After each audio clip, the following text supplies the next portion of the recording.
Hi my lovelies, how are you all doing? Frog in the throat. Welcome to a really horrible close-up of my face. How are you all doing on this lovely late autumn day? The sun is shining brightly, there's a chill in the air, the leaves are falling and it is beautiful. Christmas is coming and it's the perfect time for ghost stories. So, welcome to another episode of Ghosts, Myths and Legends.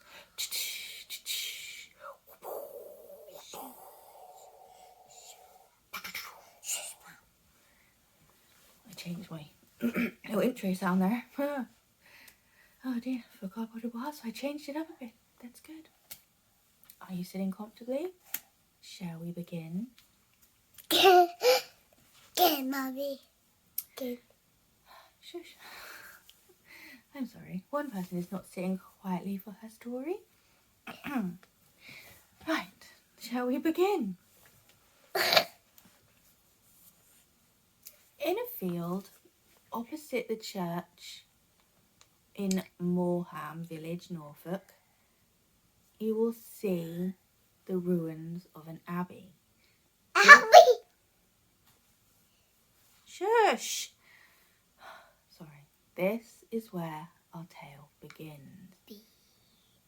Back in the day, there was an abbey whose abbess was Sister Barbara. Now, our Sister Barbara was not your typical pious, caring nun.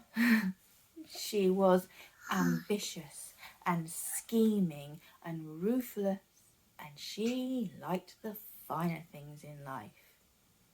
I mean, don't we all to a fine degree, but she was not happy with her lot in life. And as we know, to have the finer things in life, you need money. So, what did our Barbara do? Well, she fought, and she planned, and she plotted, and light bulb!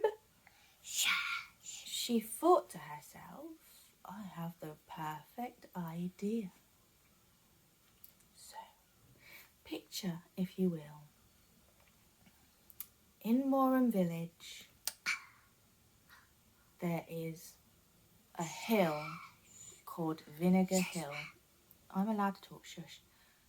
And along this hill, there is a rutted path road that runs along the top, covered in by high, dark, thick hedgerows. Now, at the time, this was basically the main route between Swaffham, I hope I pronounced that right, and King's Lynn. So obviously there was a lot of traffic that went on this road. And our Sister Barbara, yeah, she decided to conclude a plan with some men of ill repute to devise a way that they could all be quids in. So, our Sister Barbara hired men of ill repute to hijack wealthy travellers, rich merchants, people of money that travelled along this route. They would attack them, knock them unconscious. Careful, sweetheart. Knock them unconscious. And pretend to rob them. And then they would give Sister Barbara the spoils, of which they would then get a cut. Now, when these poor, unsuspecting people came to, one of the first faces they would see was the gentle face of Sister Barbara and her nuns. They obviously then would take them graciously to the abbey and heal them back to health.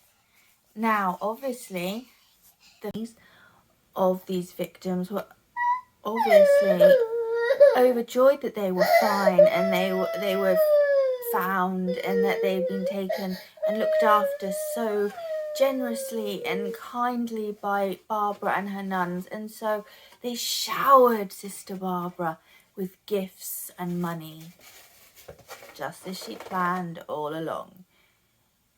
And through this, her abbey grew rich and prosperous.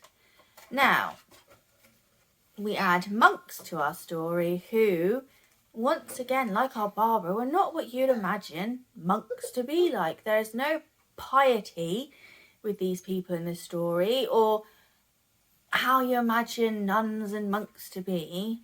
So, this made the monks of Pentney Abbey across the fen very jealous.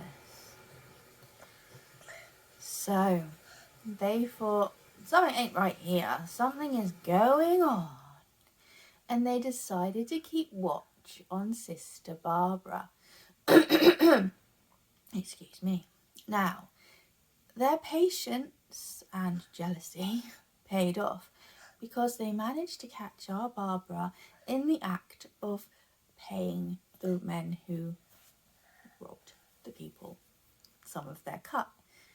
Now, obviously, having seen this, they were overjoyed of having caught her, and they reported her to the authorities. Now, her fate was that she was bricked in a wall alive. She was bricked up behind a wall alive to die.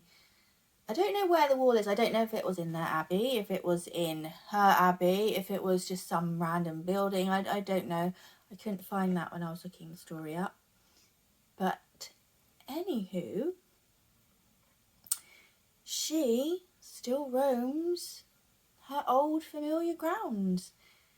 So if you find yourself in Marham in Norfolk and you find yourself on that path on Vinegar Hill in bright November nights where she is seen frequently, you may be lucky enough to catch a glimpse of our Sister Barbara, brightly glowing, she's a bright ghost, silently walking along that road, going along the route she took when she was doing these deeds, and carries on.